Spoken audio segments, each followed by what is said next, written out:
Welcome back to my channel, everyone. So today, we will be talking about calculating specified measures of position of a set of data. So sit back, relax, and enjoy this video tutorial. Linear interpolation. So, example, we have this data.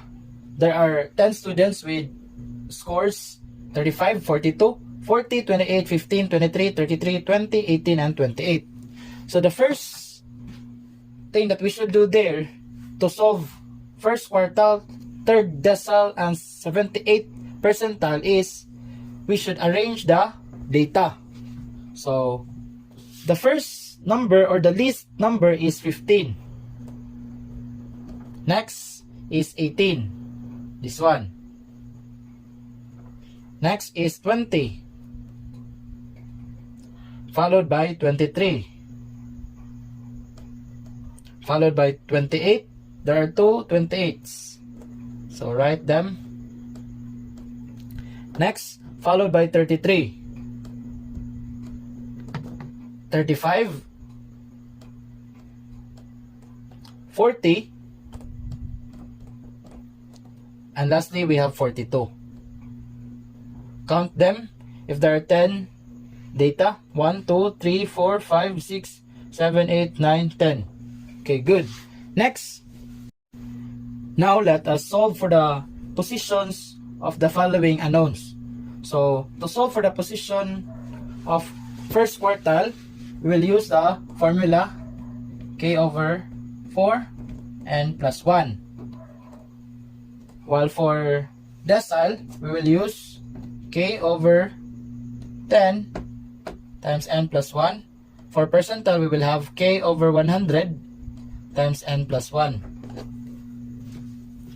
That is the general formula in finding the position of quartiles, deciles, and percentiles. So somehow they are the same with Mendenhall, but if we will get now the position, that's the time that they will differ with Mendenhall method. So the value of our k is 1, so that becomes 1/4. And the value of our n is 10 because there are 10 data. So 10 plus 1. Next, copy 1/4. 10 plus 1 is 11.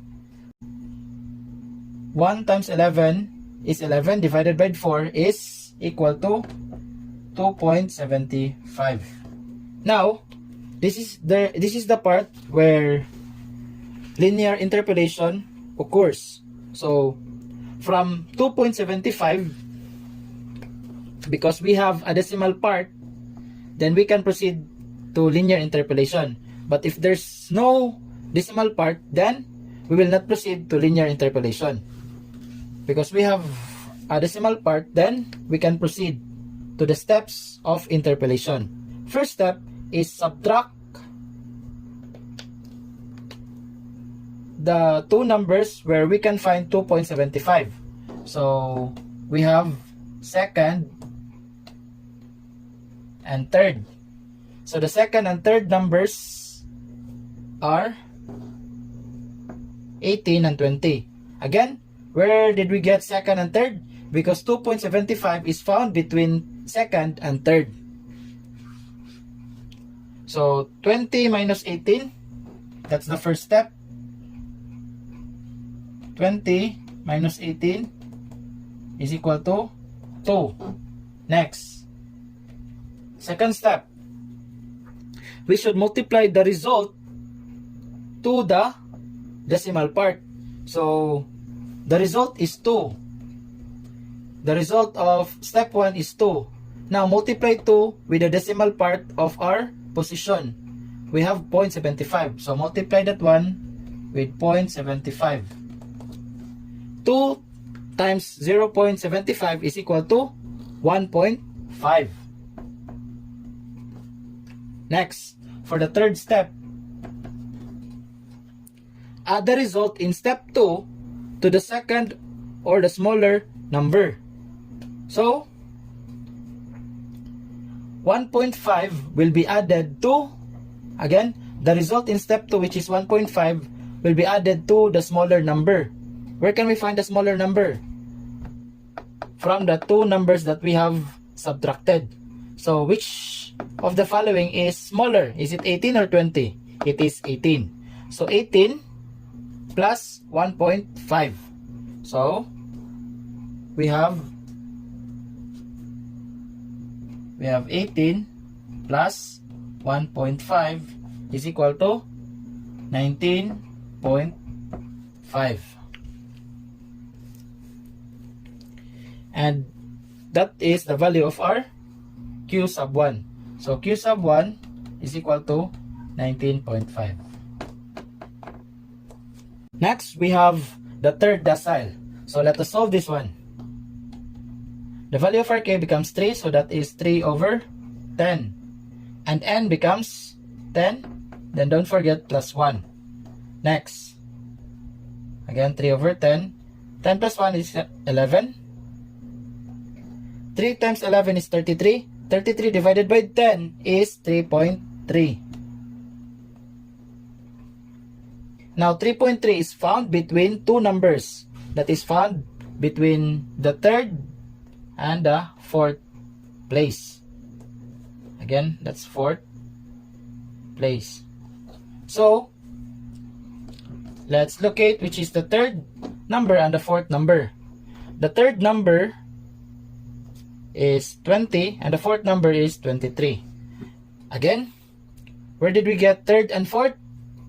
From 3.3, because 3.3 is found between 3 and 4. Again, it is found between 3 and 4. Now, let's proceed to the steps of interpolation. First step is subtract the two numbers. The third number, which is 20, and the fourth number, which is 23. 23 minus 20 is equal to 3. Next, step 2. The result in step 1 will be multiplied to the decimal part of our position. So the decimal part of our position is 0.3 times 3. So 3 times 0.3. That is equal to 0.9. And for the third step, add the result in step 2, which is 0.9, to the smaller number. The smaller number between 20 and 23 is 20. So 20 plus 0.9, 20 plus 0.9 is equal to 20.9. So D sub 3 is equal to 20.9. Lastly, we have the 78th percentile. So let's solve this one. K becomes 78 over 100. And N becomes 10, so that's 10 plus 1. Copy. 10 plus 1 becomes 11. Next. 78 times 11 divided by 100 is equal to 8.58. So, because that is position, let's put TH. 8.58 is found between the 8th place and the 9th place.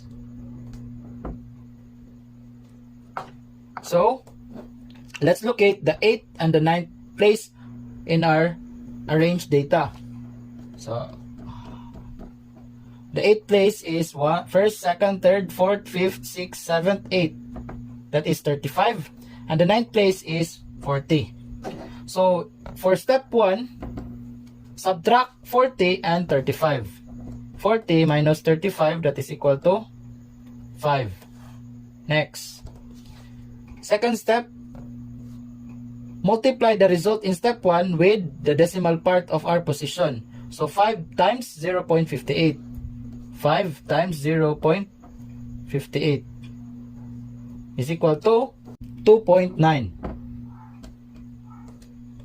Next, for the third step, add the result in step 2 to the smaller number, which is 35.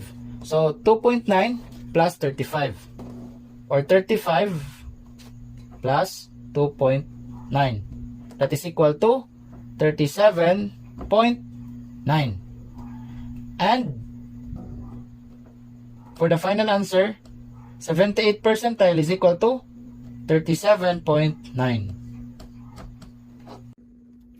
Now let's solve this example. Given 20, 35, 55, 28, 46, 32, 25, 56, 55, 28, 37, 60, 47, 52, and 17. Now let's determine the following. First, solve for the third quartile. Next, solve for the fifth decile. And lastly, we will be solving for the 70th percentile. The first thing that we should do is arrange the given data. So we will be arranging that one from lowest to highest, or in ascending order.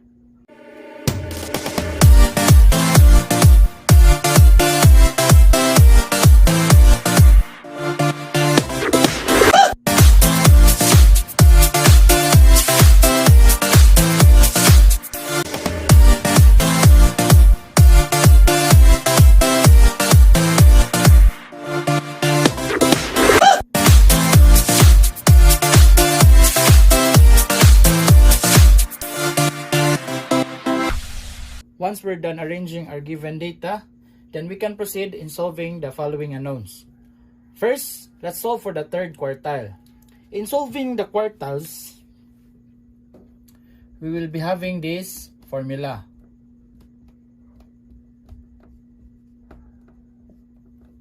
Next, the value of k here is the value of our unknown, which is the third quartile. So substitute. The value of k is 3, then copy 4, and then the value of our n here is the number of data. So let's count 1, 2, 3, 4, 5, 6, 7, 8, 9, 10, 11, 12, 13, 14, 15. So there are 15 numbers plus 1. Next, 15 plus 1 is 16. Copy 3/4 times 16. 3 times 16 is equal to 48. 48 divided by 4 is equal to 12. Now, this is not yet the final answer, because 12 is the position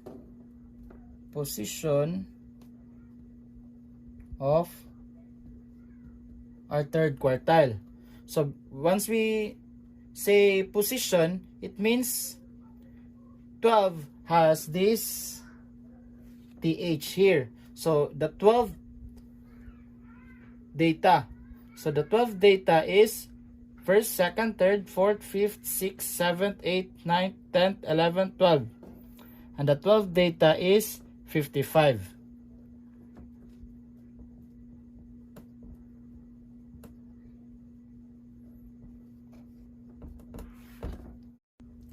Now let's try to solve the fifth decile. So the formula in solving deciles is somehow the same with quartiles, but the denominator will be equal to 10 and not 4. So dk is equal to k over 10 times n plus 1. So let's substitute. K here is the unknown, which is the fifth decile. So that becomes d sub 5. K becomes 5 over 10. And then the value of our n is the same with the previous number, which is 15, because there are 15 data in our problem.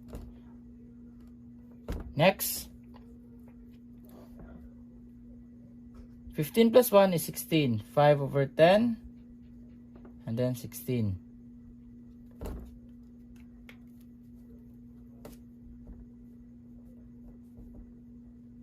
Five times 16 is 80. 80 divided by 10 is 8.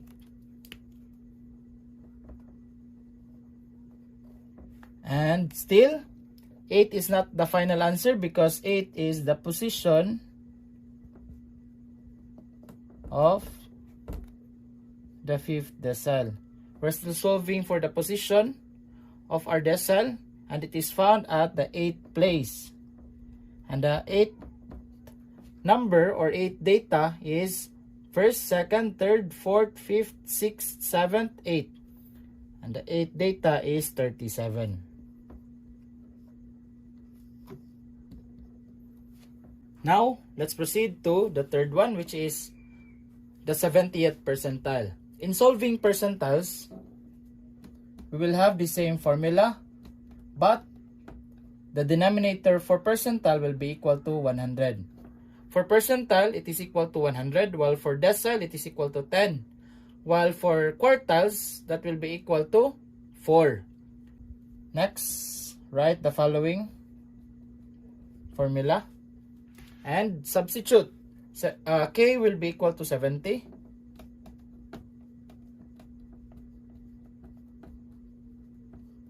N plus 1.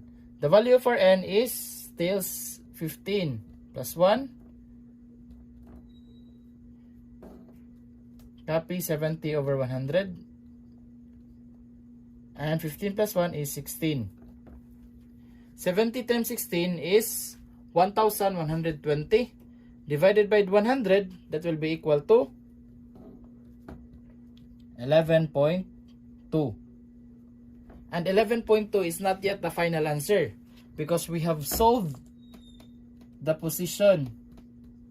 It is still the position of the 70th percentile. Now, when we talk about position, it has TH there, or for, if the answer is 1, that is ST for first, and for 2, that is ND, that's for second, and for third, we will write RD, that's for third. Next,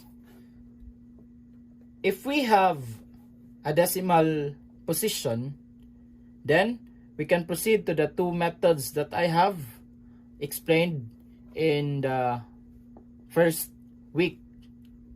So we can either choose Mendenhall and Sinsich method, or we can use linear interpolation.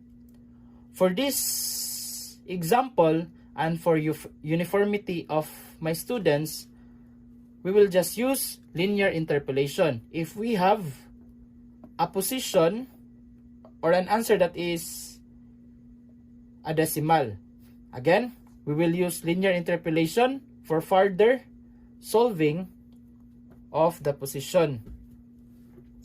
So there are 3 steps in solving the linear interpolation. Step 1. We will subtract the second data from the third data. I mean, we will subtract the 2 data where we can find 11.2. So 11.2 is found between 11th and 12. So the 11th number is 1st, 2nd, 3rd, 4th, 5th, 6th, 7th, 8th, 9th, 10th, 11th. So this is the 11th data and this is the 12th data. So we will subtract that one, 55 minus 52. So 55 minus 52 is equal to 3. Step 2. Multiply the result by the decimal part obtained in the second step. So the result here is 3. 3 will be multiplied to 0.2. Where did we get 0.2? That is the decimal part of the position, 0.2. That is equal to 0.6. Next, step 3. Add the result in step 2 to the second or smaller number. So, we will add 0.6 to the smaller number. The smaller number between 11th and the 12th number is 52. So 0.6 plus 52 is equal to 52.6. So the final answer will be P70 is equal to 52.6. That ends our video tutorial for Math 10. I hope you've learned something and see you on my next video tutorial. Bye bye.